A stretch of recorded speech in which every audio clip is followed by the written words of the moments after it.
então seja para as demais coisas também.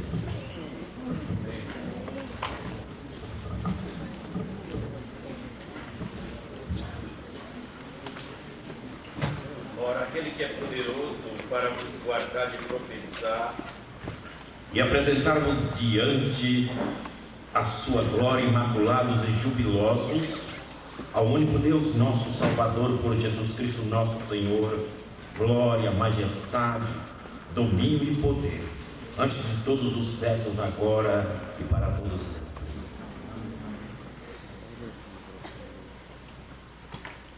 Nós vamos nos colocar em pé e abrir a palavra de Deus no livro de Jó,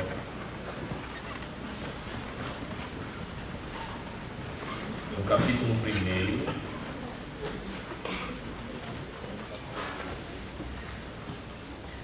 e vamos ler a partir do verso 6.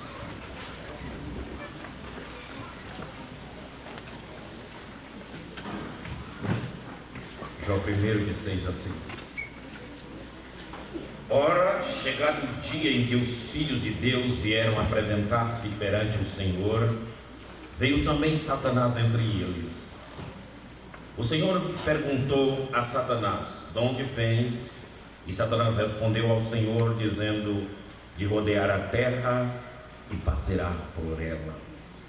Disse o Senhor a Satanás: notaste porventura o meu servo Jó, que ninguém há na terra semelhante a ele, homem íntegro e reto, que teme a Deus e se desvia do mal? Então respondeu Satanás ao Senhor e disse: porventura Jó teme a Deus de balde? Não o tens protegido de todo lado, a ele, a sua casa e a tudo quanto tem?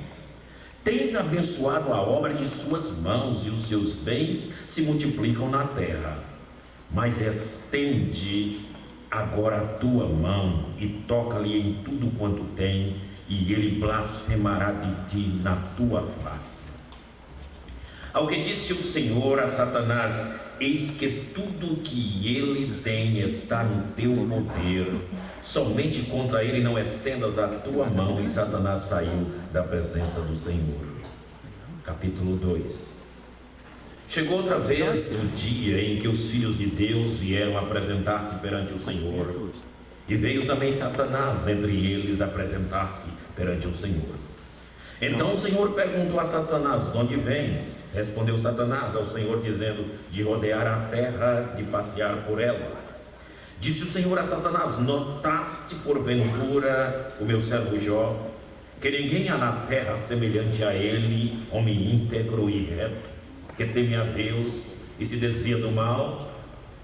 Ele ainda retém a sua integridade, embora me incitaste contra ele para o consumir sem causa. Então Satanás respondeu ao Senhor: pele por pele, tudo quanto o homem tem, dará pela sua vida. Estende a tua mão, toca-lhe nos ossos e na carne, e ele blasfemará de ti na tua face. Diz, pois, o Senhor a Satanás: eis que ele está no teu poder, somente poupa-lhe a vida. A coragem de Deus. Ó Deus, a tua palavra, tão somente a tua palavra é que deve prevalecer. Nós conhecemos esta palavra e precisamos aprender a conhecer o Deus desta palavra. Ela é proveitosa para ensinar, para redarguir, para instruir, para que o homem seja perfeito em ti. Que esta palavra caia nesta manhã em boa terra e venha produzir fruto a 100 por 1. É a nossa oração, em nome de Jesus. Podeis aceitar. Perguntaram certo dia a um velho pastor: de que tamanho é o diabo? E ele respondeu: depende. Ele pode ser do tamanho de um transatlântico e pode ser do tamanho da cabeça de um alfinete. Depende da alimentação que eu dou a ele. Ele é um velho general, ele é comandante. A palavra diz que ele, a palavra Lúcifer do original, significa aquele que era luz. Ele era o príncipe, era o regente do corpo. E ele se rebelou contra Deus. Mas o que nos prende a atenção nesta palavra é justamente não o que Satanás fez, não a ousadia dele. O que nos prende a atenção nesse texto foi a coragem de Deus. Um Deus de coragem. Tem uma história na Bíblia a respeito de um homem chamado Gideão, que vocês conhecem, que ele estava em determinado lugar porque depois da colheita vinham os medianitas e desciam e destruíam e levavam tudo. E ele era um dos juízes de Israel naquele tempo. E um dia então, para ele salvar a colheita, ele foi para um lugar escondido. E estava ali, e apareceu o anjo do Senhor. Aliás, essa palavra anjo do Senhor, não tem no original a palavra do, é anjo Jeová, não é anjo de Jeová, é o anjo Jeová. E quando essa palavra anjo Jeová vem, significa que é o Senhor Jesus. Então o anjo Jeová apareceu a ele e diz lá no texto assim: homem valente. Meus irmãos, é interessante que muitas das vezes no hebraico há essa dificuldade do intérprete quando está traduzindo, mas todo o contexto da história revela que ele não era homem valente em hora nenhuma. Pelo contrário, era medroso, era tímido, estava escondido. Olha, cuidando da colheita ali no lugar para ninguém ver, para ninguém tomar, para ninguém tocar. Então, meus irmãos, a palavra correta diz: que fazes aí, Gideão? O Senhor que é valente é contigo. E não, que faz aí, homem valente, o Senhor é contigo. Ele que é o Deus de coragem. Porque logo depois que Deus disse isso a ele, através do anjo Jeová, o que aconteceu? Que ele disse: olha, Senhor, logo a mim, eu sou da tribo de Benjamim. A tribo de Benjamim era a menor tribo de Israel. E além de ser a menor tribo, ele diz assim: e eu sou mais ainda a menor família da tribo de Benjamim. E além do mais, da menor família, eu sou o menor da minha própria família. Pois vai estar dizendo desde aquela história que Deus é um Deus de coragem. Deus não teve coragem na sua eterna sabedoria e na sua soberania, não teve coragem de perguntar por Moisés. Moisés, o homem que esteve face a face com Deus, que conversou com ele, que Deus se revelou a ele. Toda a história da revelação e do Pentateuco que Moisés escreveu foi por causa da revelação que ele recebeu de Deus. Deus não teve coragem de perguntar: observaste tu na terra meu servo Moisés? E o diabo diria assim: observei, vi. Vi no dia que ele atravessava o povo pelo deserto. E o povo murmurou de tal maneira que ele não suportou. E ele não suportou que ele deveria falar somente aquela rocha dos séculos que tipificava e significava o teu filho. E ao invés dele falar, ele tomou a vara e ele feriu aquela rocha. Vi no dia que ele não teve paciência, não suportou a agrura do povo e pediu mesmo para o Senhor riscar e apagar o nome dele do livro da vida. Vi Moisés, irado e revoltado. Deus não teve coragem de perguntar por Abraão. Sim, o pai da fé. Que Deus foi lá em Ur dos Caldeus e tirou. E ali, justamente onde Abraão vivia, era justamente onde foi o Éden.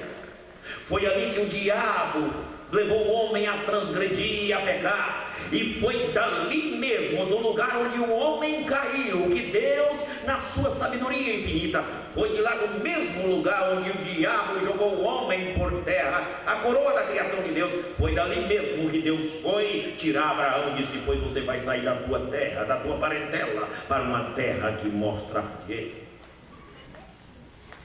Pois Deus não teve coragem de perguntar por Abraão. Ele obedeceu, ele saiu da terra. Pronto, eis-me aqui, Senhor.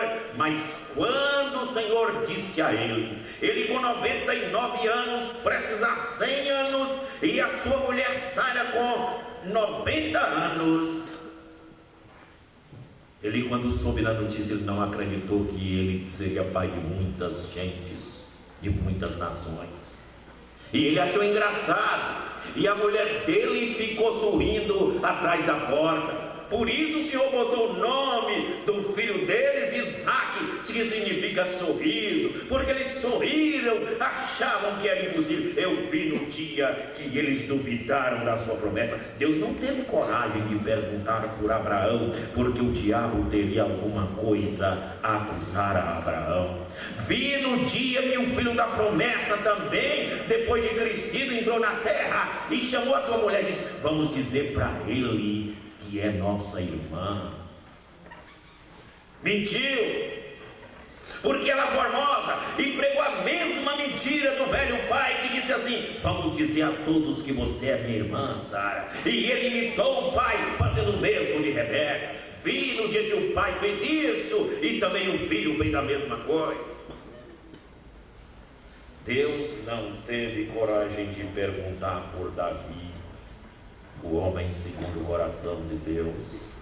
Dizia: Davi, no dia que ele estava no palácio, os seus generais, seus comandados no campo de batalha, e ele na sua vida principesca, faraônica, no palácio.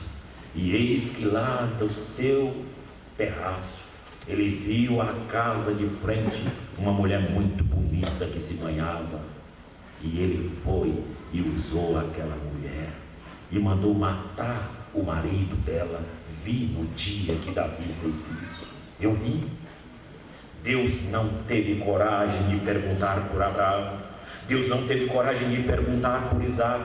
Deus não teve coragem de perguntar por Moisés. Deus não teve coragem de perguntar por Davi. Vocês querem que eu percorra toda a história da revelação de quantas pessoas Deus não teve coragem de perguntar? Mas Deus teve coragem de perguntar: observaste tu na terra meu servo Jó? Sabe qual era a tese de Satanás?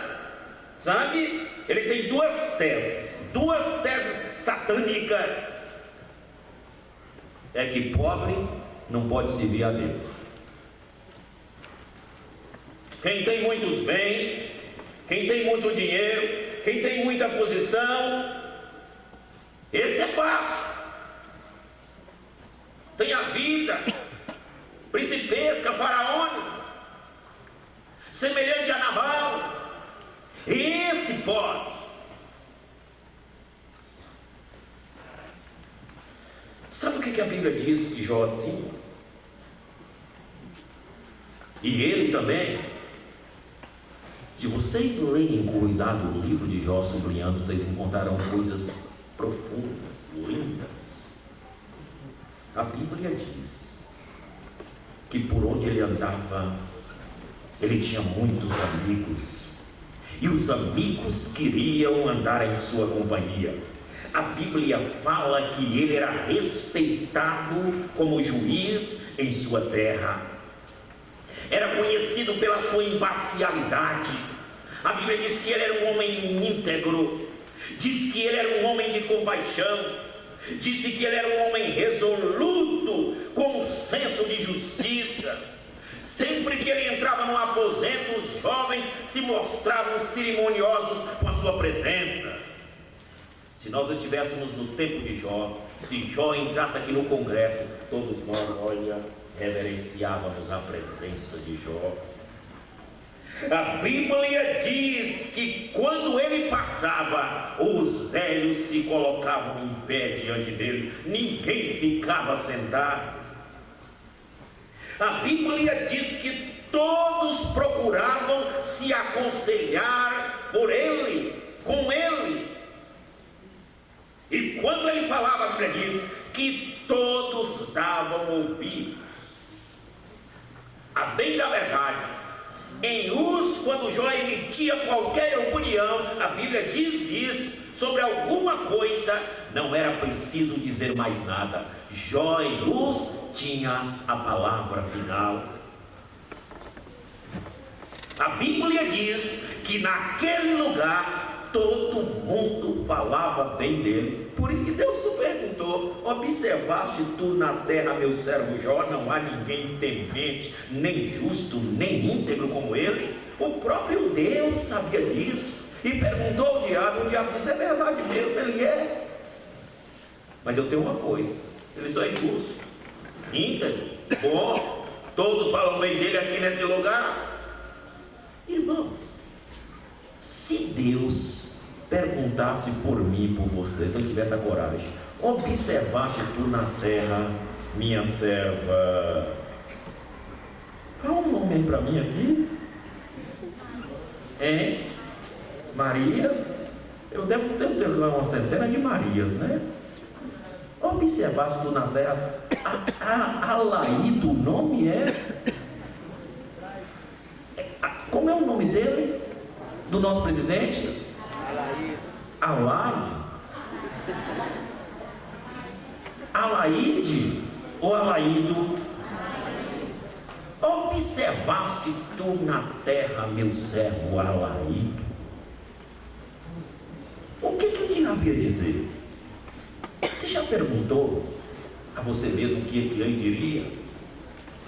Meus irmãos, a Bíblia diz que todo mundo falava bem dele. Diz a Bíblia que ele amparava as viúvas, provendo-as de alimentos e de roupas. Vocês já leram o livro de Jó direitinho? Não dá tempo eu abrir aqui e mostrar verso por verso disso tudo, pois a Bíblia diz, eu concentrei tudo em algumas palavras. A Bíblia diz mais outra coisa, que os cegos em trevas eternas sentiam um toque suave de suas mãos quando ele os conduzia de um lugar para outro. Jó não podia ver um cego andando na cidade, que ele pegava e levava no lugar determinado, certamente com a carruagem dele. Quando Jó estava presente, a Bíblia diz que os aleijados nunca ficavam sem ajuda. A Bíblia diz que até os estrangeiros eram acolhidos com grandeza por esse homem notável na sua casa. Todo estrangeiro que chegava na cidade, ele dizia: vai lá para minha casa. Ele era poderoso, era rico demais. No linguajar de hoje, haveria um concurso e Jó em Uz receberia o prêmio todo ano de o homem do ano. Não tem uns prêmios por aí no mundo? O homem do ano. Sua personalidade, a Bíblia diz, comunicava uma grande força que servia até para dar alento aos mais abatidos. A presença dele. Além disso, a Bíblia diz que ele corrigia com firmeza os que caíam em erro, instruía com sabedoria os que achavam-se confusos e com grande compaixão confortava os enlutados. Não havia um enlutado que Jó não chegasse lá com seus préstimos. A Bíblia diz: não havia outra pessoa igual a Jó na terra. Quem disse isso? Quem disse isso? Deus. Deus disse isso. Ele possuía uma fortuna imensa, a maior propriedade do Oriente era dele. Numa época em que a riqueza de um homem era calculada, e a Bíblia diz isso, pelo tamanho da sua família, pelo número das cabeças de gado, pelo tamanho do seu rebanho, pelo número dos empregados que tinha e pelo valor da sua reputação. E diz a Bíblia que Jó excedia a todos os demais. A Bíblia diz que tudo que ele tocava se transformava, havia riqueza, até das pedras jorrava azeite para ele, isto é, havia abundância. Os filhos eram grandemente unidos, faziam tudo em conjunto, mesmo numa época depois de festa, que eles cresceram, foram para longe, viveram. Quando tinha uma festa, todos desciam e vinham à casa do seu velho pai. Gostavam de fazer festa de aniversário. Jó não tinha nada com testemunha de Jeová. Mas, meus irmãos, numa semana de comemorações, aconteceu algo tremendo e terrível, porque Deus teve a coragem de dizer a Satanás: eis que tudo que ele tem está no teu poder, somente contra ele não estendas a tua mão. E Satanás saiu dali. E, meus irmãos, então, logo depois daí vem toda a história, que vieram os sabeus e destruíram tudo, mataram os moços, a fio de espada todos os seus empregados. E então veio um dos moços e disse: olha, eu somente fiquei para contar a história. Enquanto o outro falava, veio o outro e disse: fogo de Deus caiu do céu e queimou as ovelhas, e os moços os consumiu, e só eu escapei, eu para trazer esta nova notícia. E enquanto esse ainda falava, veio outro e disse: os caldeus, divididos em 3 bandos, deram sobre os camelos e tomaram e mataram os moços a fio da espada, e só eu escapei para fazer-te esta nova. Enquanto esse ainda falava, veio o outro, e o outro veio, e o outro. E, meus irmãos, quando chegou no fim daquele dia, Jó não tinha mais nada do que possuía. Se Deus tomasse de você alguma coisa que você ama demais e que é de suma importância, qual seria a sua atitude? Eu só tenho autoridade para pregar a vocês esse sermão, porque Deus tomou um dia de mim a coisa mais preciosa que eu tinha na minha vida aqui neste mundo. Deus me tomou uma filha de 18 anos, que foi resultado de uma vida de oração profunda com Deus, de quebrantamento, de boca no pó. E Ele tomou minha filha, levou com 18 anos, bonita, parecia demais comigo. Eu não podia ter filho porque minha mulher nasceu com tudo dela, como se fosse de uma criança. E um dia eu disse para Deus: Senhor, o Senhor que é um pastor corrupto e irresponsável, mulherengo, atrapalhado, como eu conheço alguns por aí, o Senhor quer que eu seja isso? Se o Senhor não quer dar-me uma filha, e eu quero a minha filha parecida comigo, a boca, os olhos, o cabelo, que ela seja assim como eu, como uma índia, para todo mundo olhar e ver que é minha. Foi o Senhor que me deu, dá-me uma filha. E eu quero, talvez nos dias de deixar o meu ministério aqui em Recife, para quando eu chegar em qualquer lugar que minha filha for vista, todas as pessoas não saibam da história, a não ser que um dia eu precise contar para edificar alguém.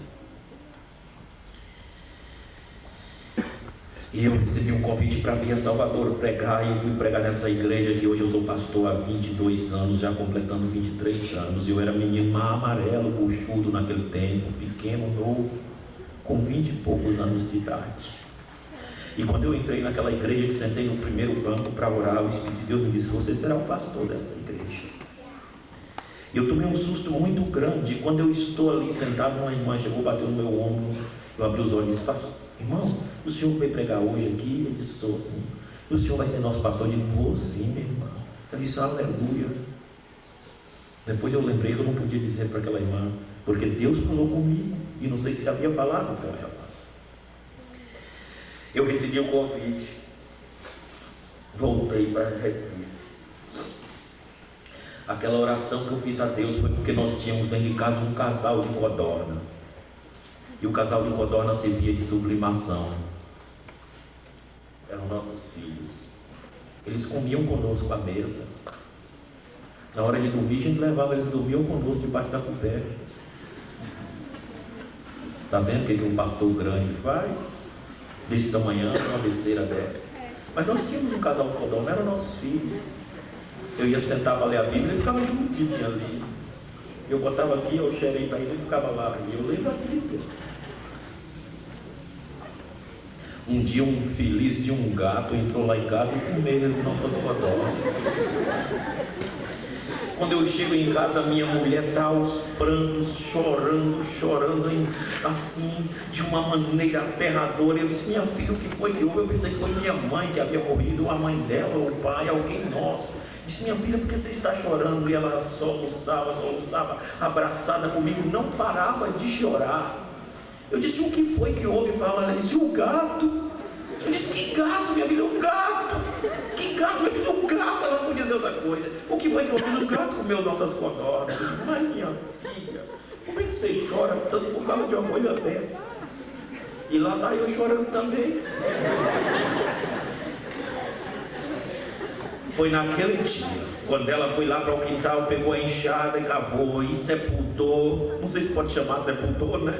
E pegou as codornas e enterrou ali, que me bateu uma tristeza tão profunda no meu coração. Eu disse: Senhor, eu não aguento uma coisa dessa. Quando foi 2 horas da manhã, eu fui para o chão, para o pó, e disse: o Senhor vai me dar uma filha. Eu não posso mais suportar uma coisa dessa.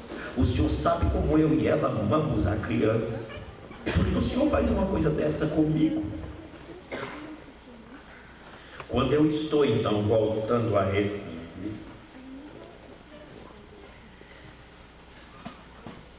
eu recebi o convite para ir pastorear aquela igreja. E eu tinha uma conferência marcada numa cidade chamada Palmares. E eu fui para o colega dizer: olha, colega, eu estou indo para Salvador, se transferir no ministério, e o seu convite era em vista ao pastorado dessa igreja. Então eu já não vou ser pastor em Salvador, não seria nem bom. Ele disse: colega, vá, aceite o convite meu assim, mesmo que você recuse o convite de ser pastor da igreja, vá. Eu disse: não convém, a igreja me convida, com vista ao pastorado, e eu já sou pastor, estou indo para outro campo daqui a um mês, por que eu vou fazer isso? Por ir com o sentimento do povo, para o povo olhar e dizer: pastor, por que o senhor não aceitou? Eu não gostaria. Ele disse: tá bom, então vamos fazer. Quando eu estava dentro do ônibus voltando para Jordão, onde era a nossa igreja, onde nós morávamos na casa pastoral, quando eu estava perto do Jordão, o Espírito de Deus diz assim: volta novamente, refaz tudo e diga ao colega que você vai pregar lá.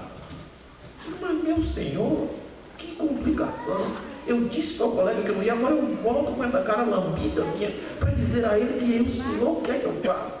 E eu voltei constrangido, com pesar, disse: colega, o Espírito de Deus me disse, rapaz, que é para eu ir pregar. Ele disse: rapaz, aleluia, louvado seja Deus, tenha mesmo. Eu disse: por que você está assim? Disse: é que já tinha os convites. Você não lembra que eu pedi um retrato seu? Já tinha os convites com seu retrato e tudo direitinho. E eu estava procurando aqui no seminário outro parecido com você para eu levar. E é difícil achar um caboclo parecido comigo, índio assim, com a sobrancelha para cima. É difícil. E eu estava pelejando entre os baianos e não achava. Aí eu fui pregar, e eu combinei com ele. Fez pastor Gilberto, quando ele vem pregar na igreja dele, ele quer visitar o rebanho todinho naquela semana. Tira o couro do pobre do pregador. Então eu saí com aquele colega visitando de casa em casa, de porta em porta. E eu combinei com ele: vamos visitar seu rebanho todinho. Vamos, e quando eu vou terminar o culto matutino, nós saímos ali. E em conferência eu não gosto de comer não. E eu fiquei a semana toda com ele, indo e voltando, indo e voltando, indo e voltando. Quando chegou na sexta-feira, eu disse: não tem mais ninguém. Visitamos todos, eles visitamos, pastor. Eu digo: então vou perguntar à igreja. Quando foi na sexta-feira, ele disse: alguém aqui que falta, nós íamos à sua casa. Uma menina levantou lá e disse: falta a minha casa. Eu disse: a culpa é do colega que não conhece a casa da ovelha. Ah, pastor, eu moro em outra cidade. No sábado à tarde eu olhei para ele e disse: ô Gerson, vamos à casa daquela menina? Disse: mas pastor, é em outra cidade. Mas rapaz, o Espírito de Deus está me dizendo para nós irmos lá. Vamos? Ele disse: vamos. Como é que nós vamos? Eu disse: arranje um carro de um irmão aqui da igreja. Ele disse: é mesmo, vou ali. Aí nós fomos, o irmão emprestou o carro dele e nós fomos. Quando eu cheguei em Joaquim, no Abuco, estava lá Onésima sentada em cima de umas toras de madeira e debaixo de uma mangueira bem frondosa. E ela estava com uma criancinha nos braços. E eu fui chegando perto dela e olhei a criança e tomei nos meus braços. Quando eu coloquei nos meus braços, o Espírito de Deus disse assim: é essa menina que você em pranto me pediu, é sua, leve. Ai, irmãos, eu segurei aquela criança e disse: de quem é essa menina? E ela olhou para mim e disse: o que o senhor quer saber? Eu disse: eu quero saber de quem é essa menina. Disse: pastor, não podemos nem dizer quem é essa menina direito. Eu disse: essa menina é minha, eu vou levar, Deus me deu. Ela disse: meu senhor, vem cá, pastor, entra aqui em casa, por favor. Disse: meu pai, olha o que esse pastor está dizendo, que essa menina é dele, que Deus deu a ele em oração e que ele vai levar. Ele disse: eu não disse a vocês.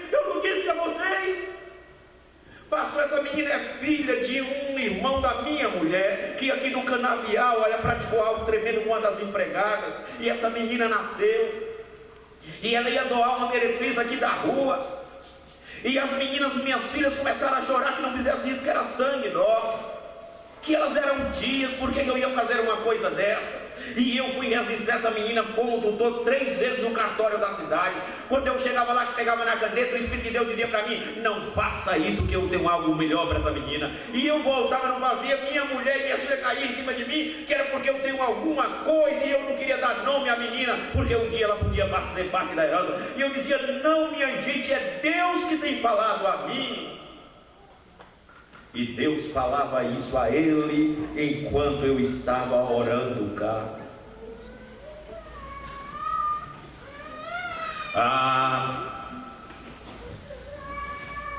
Ele disse: a menina não é sua ainda não, pastor. Eu disse: não é, por quê, meu irmão? Se é Deus quem deu. Disse: pastor, se Deus me responder perante a palavra dele, será. E ele abriu a Bíblia. Quando ele abriu a Bíblia, botou o dedo, eu olhei e disse: será filho de sacerdote, será maioral entre os 3. Ele disse: Senhor, eu posso dizer como Simeão disse: pede e faz o teu servo, porque agora eu vi a tua glória. Naquela noite, seminarista sempre anda liso, sem dinheiro. Terminou o sermão, eu digo: ô Senhor, eu gostaria tanto de contar isso para minha mulher, que nós não precisamos mais das codornas, nós temos agora uma filha. Quando eu terminei o sermão, estou na porta da igreja e pensei assim, e estou apertando a mão das pessoas que saíam. Aí um irmão olhou para mim e disse: ô pastor, o senhor não gostaria de ir em Recife buscar sua mulher, não? Eu disse: gostaria, meu irmão. Disse: entra no carro agora que eu vou buscar, pastor, com o senhor. Eu disse: meu irmão, são 200 e tantos quilômetros. Disse: pastor, entre no carro, pastor, e vamos buscar sua mulher. São as coisas de Deus. E eu fui. 2 horas da manhã, bati a porta e disse: minha filha, nós ganhamos uma filha. Ela disse: tem mamadeira? Eu digo: tem, minha filha. Tem fralda? Tem, minha filha. Tem tudo, isso tem. E nós vamos buscar que hora? Eu disse: o irmão vai dormir, que ele não aguenta. Ele veio visitar um parente aqui, vai ficar na casa do parente, e ele só vai voltar amanhã. Nós vamos de trem. E eu e o demais eu tenho gravado. Eu levei um gravador. E quando eu entrei naquela casa, ela entrou, pegou. A menina não tinha nome ainda, não tinha sido registrada, e já tinha 29 dias. E ela abraçou aquela criança e disse: meu filho, parece você, olha o cabelo, olha a sobrancelha, olha o nariz, olha a boca, olha o tipo dela, como é toda você. E eu nunca havia dito a ela que eu havia orado daquela maneira.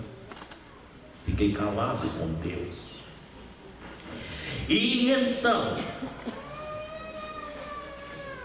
ela tomou a criança.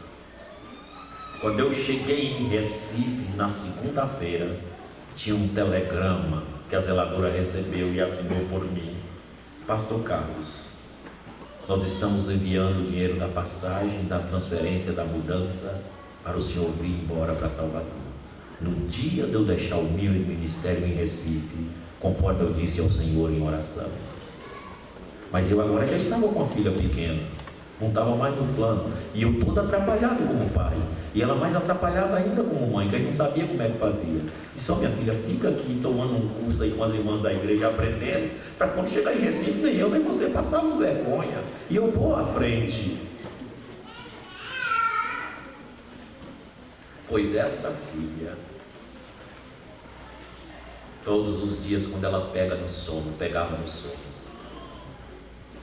2 horas da manhã eu tinha um compromisso, eu levantava, impunha as mãos sobre ela e orava, dizia tudo o que eu queria, mas uma das coisas que eu dizia em oração era isso: Senhor, essa filha são cordas do meu coração, é resposta da minha angústia, do meu anseio e do seu amor para comigo, mas eu gostaria de dizer ao Senhor que os meus filhos serão herança tua.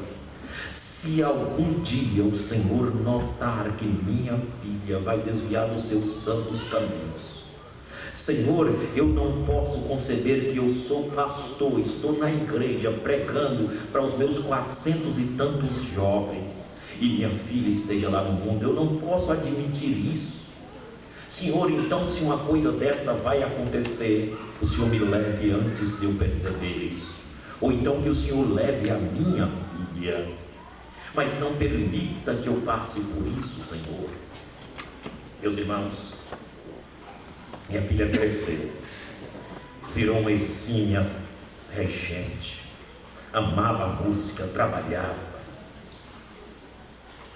Engraçado que eu não ia dizer essa palavra a vocês, e o Espírito de Deus, quando eu vi essa moçada tão bonita, algumas meninas que parecem muito minha filha, e eu não sabia nem que eu tinha dentro da Bíblia o retrato dela, ela está aqui.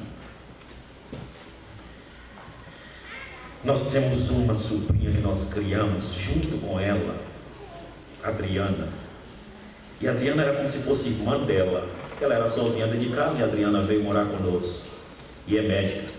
E um domingo depois do almoço, a Adriana pegou aquele aparelhagem e começou a cada um de nós. Quando chegou a mim, eu disse: já viu o santo de casa fazer milagre? Eu preciso de uma médica forte como você? Brincando com a sobrinha, ela disse: é verdade, meu tio que sempre confiou em mim, não confia em mim como médica, mas os meninos confiam. Aí foi passando de um por um. Aí disse: Carla, você está com um sopro diferente aqui no coração. Ô tio, amanhã eu levo Carla lá no hospital. E eu levei Carla, e ela foi comigo, brincando. Isso era numa quinta-feira. Depois eu fui ao hospital numa quinta-feira, e quando chegou lá, ela fez os exames, chamou mais um médico, veio outro médico, mais outro médico, e depois começou a descer médico do hospital, e começou a descer, e a sala encheu. Daqui a pouco ela disse: ô tio, entra ali. E os médicos disseram: o senhor senta aqui. O senhor é o pai de Carla? Disse: sou sim. Disse: Carla tem um problema sério, é uma doença rara, que não apresenta, e geralmente, eu nem sabia disso, menina de 18 a 25 anos, só tem 5 casos no mundo. É que em determinada época na vida, principalmente do sexo feminino, não tanto masculino, pode ter toda a saúde, mas o oxigênio que o pulmão dela produz não é suficiente.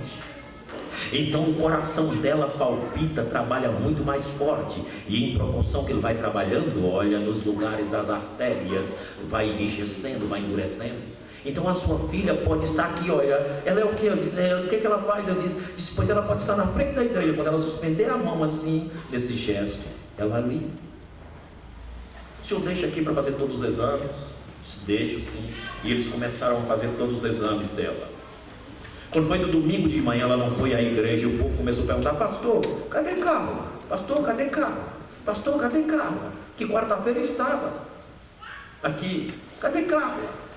E eu dei uma palavra à igreja e disse: meus irmãos, eu vou ao hospital agora, vou passar a palavra a um dos pastores da igreja para ele pregar, e eu preciso ir ao hospital. E quando eu estava indo para o hospital, o Espírito de Deus disse: eu vou levar sua filha. Ah, meus irmãos, eu larguei o carro em determinado lugar que não aguentei dirigir e fui de ônibus. E para eu entrar lá e olhar para minha filha, e minha filha olhou para mim e disse: "Ô meu pai, seja feita a vontade do Senhor, meu pai." Eu disse: "Tá bom, minha filha." Não disse mais nada. "Vamos para casa?" Ela disse: "Vamos." E nós fomos para casa. Na terça-feira, ela disse: "Meu pai, o senhor vai para o seminário da aula?" Eu disse: "Vou." Eu disse: "Não vá não, meu pai, fique aqui." Eu disse: "Ô filha, telefone para o seminário dizendo que eu não posso ir." Ela levantou, telefonou. E eu entrei para o banheiro, me pus no pó, eu gosto de orar assim. E disse: "Senhor, me tira desta. Me tira desta." Quando eu saí do banheiro, enxuguei, lavei o rosto e tudo, ela disse: "Pai, não se preocupe não, meu pai, que Deus vai nos tirar desta."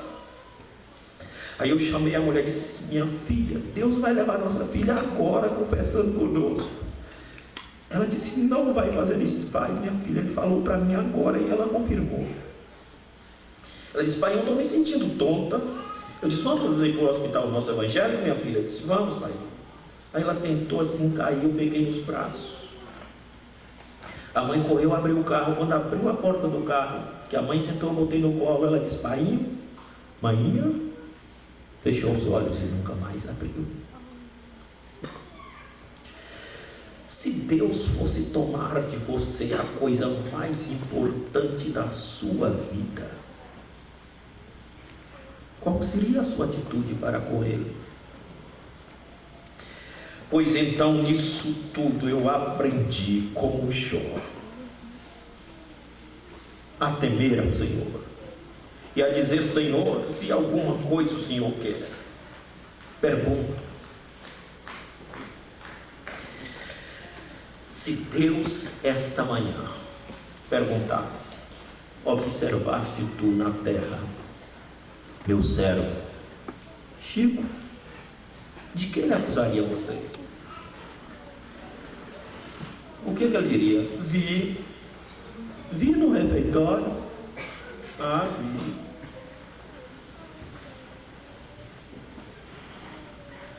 Lembra de Carla? Mas lembra do texto? Será maioral entre os três. Pois Deus então me deu mais Carlson e Rebeca, das mesmas caminhadas com Deus. Carlson e Rebeca são resultado. Quando Carla aconteceu isso, ela já estava com 5 anos e eu comprei para ela um jabuti. Eu fui abrir uma poupança para ela e ganhava uma jabota assim. E a jabota cresceu brincando com ela. E um dia eu estava no supermercado, ela começou a chorar. Eu disse: "Minha filha, você está chorando por quê?" Disse: "Ô painho, eu só tenho de irmão aquele jabuti, painho." Eu disse: "Mas minha filha, jabota gosta tanto de você." Disse: "Ô painho, mas compra um irmãozinho para mim." Eu disse: "Minha filha, como é que eu vou comprar?" Eu disse: "Olha aquele um menininho dentro do carro." Porque ela viu o menino dentro do carro, pensava que o homem pegava na prateleira. "Compra um para mim." Aí eu voltei para casa, ajoelhei no lugar que eu ajoelho todo dia e disse: "Senhor, olha, minha filha está pedindo um irmão." "Não sou eu não, o senhor já deu ela, mas ela está pedindo." Aí veio o Carlson. E é engraçado, aí a mãe disse para mim: "Quando você orar pedindo agora, por favor, não peça só parecendo você não, peça parecendo comigo um pouquinho também." Aí eu orei. Não é que Carlson é a cara da mãe? Deus faz isso a nós. Não é um Deus de longe, não é um Deus de hoje, presente. E Ele quer ainda hoje perguntar a Satanás: "Por nós observaste tu, meu servo, lá na cidade de Janaúba, em Montes Claros." Tem uma cidade aí de um nome tão diferente que eu perguntei para o pastor Gilival 3 vezes o nome da cidade, e ele falou e eu não entendi como é o nome da cidade. Que nome dessa cidade é, pastor? Uma cidade aí que o nome é tão diferente que a gente não acerta para lá. Grã. Observaste o meu servo lá na Grã, Mogó.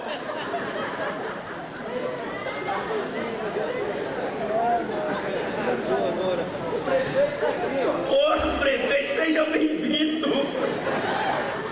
Observaste tu lá na terra o prefeito de Grã, Mogó. Você está andando direitinho?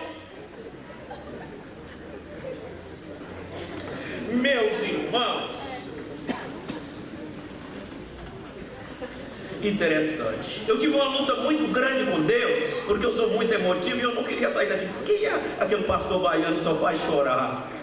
Eu não queria dar essa impressão. E eu disse, Senhor, mas é muito duro, eu não gosto que isso fale muito comigo, eu revivo tudo, por que eu vou falar isso, por que eu vou falar? Senhor, eu gostaria de dizer outra coisa, eu lutei muito com Deus, e 4 horas da manhã ainda hoje, quando eu não aguentei mais, eu estava fazendo a barba lá, sem dormir, lutando com Deus para não dar essa palavra. Quando eu cheguei aqui, fechei os olhos, estava orando que abri e vi ali a interrogação. Observaste tu, meu servo? Era para eu perguntar, a coragem de Deus. Deus perguntou, pergunte a eles também. Sabe qual era a outra tese de Satanás? Que doente não pode seguir a Deus, não. Doente não. E me apareceu uma tal de uma teologia aí, irmão, que crê que Jesus não fica doente em hora nenhuma, em momento nenhum. Meus irmãos, diz a palavra de Deus que em determinado momento apareceu uma pequena coceirinha em Jó, e essa coceirinha foi aumentando, meus irmãos, e foi aumentando, e essa coceira chegou ao ponto que a Bíblia diz isso: os seus ossos doíam, as suas pernas começaram a inchar, o cabelo começou a cair, o rosto estava inflamado, a sua voz passou a ser rouca. A Bíblia diz que ele tomou um carro para com ele rapaz. Sabe para onde ele foi? Para o monturo da cidade, para a boca do lixo da cidade, onde jogavam o lixo da cidade para queimar depois, que era fora dos muros da cidade. Ele foi ficar lá sentado. E isso ainda era muito pouco. Diz a Bíblia que ele sentava sobre as cinzas, isto é, no depósito do lixo, do local onde queimava o lixo. Ele foi para lá e sentou. Jó descreve que a intensidade da sua dor era interminável, de tal maneira, a Bíblia diz que ele não conseguia dormir, que ele remexia-se na cama até a madrugada, que ele colocava crosta de terra sobre as feridas purulentas. A Bíblia diz que vermes caminhavam pelo seu corpo. A Bíblia diz que ao pensar em comida, ele sentia náuseas, vinha vômitos. A Bíblia diz que a dor era tão intensa que era obrigado a morder as próprias bolhas, que ele não podia tocar, que os seus dedos eram bolhas também. Ele pocava com os próprios dentes.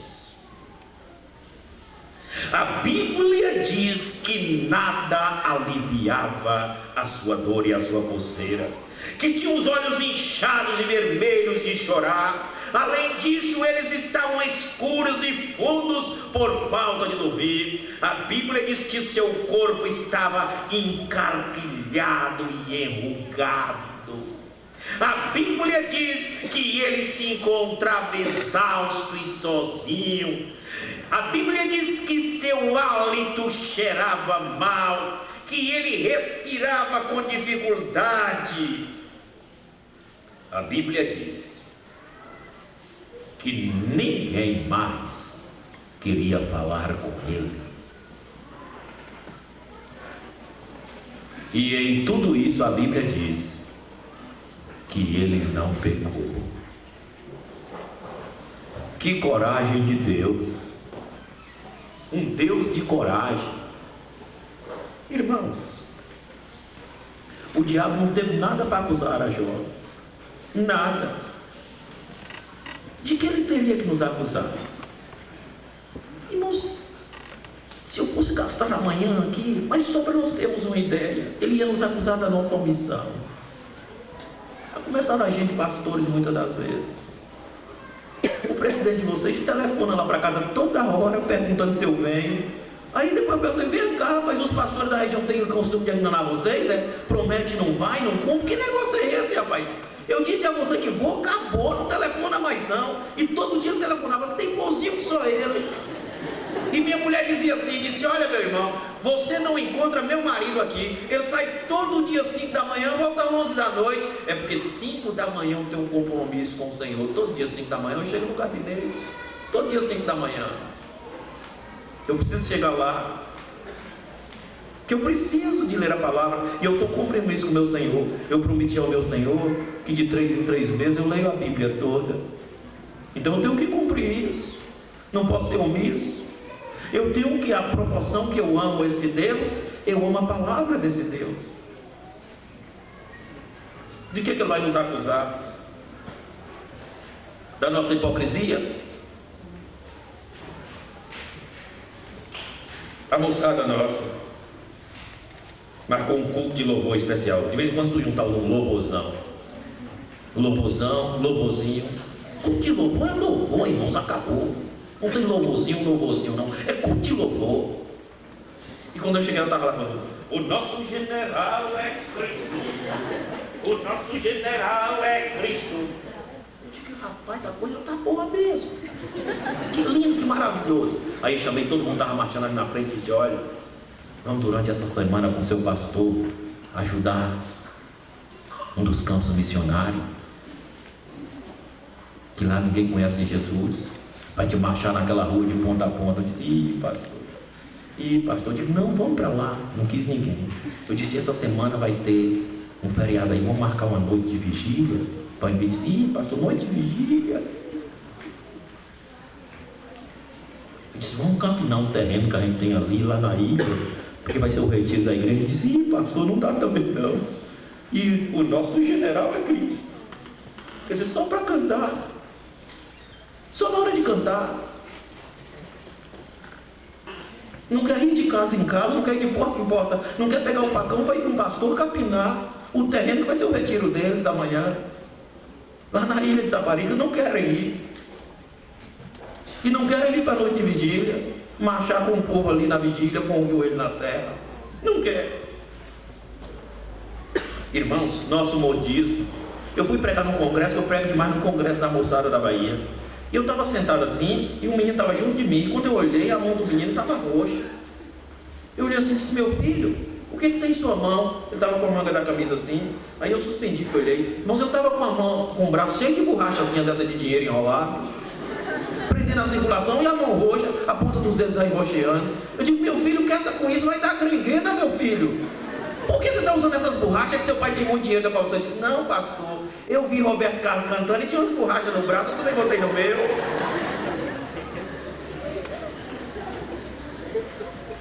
Meus irmãos, tudo que o Satanás faz, a gente tem que trazer para dentro da igreja e achar que está certo, que é correto.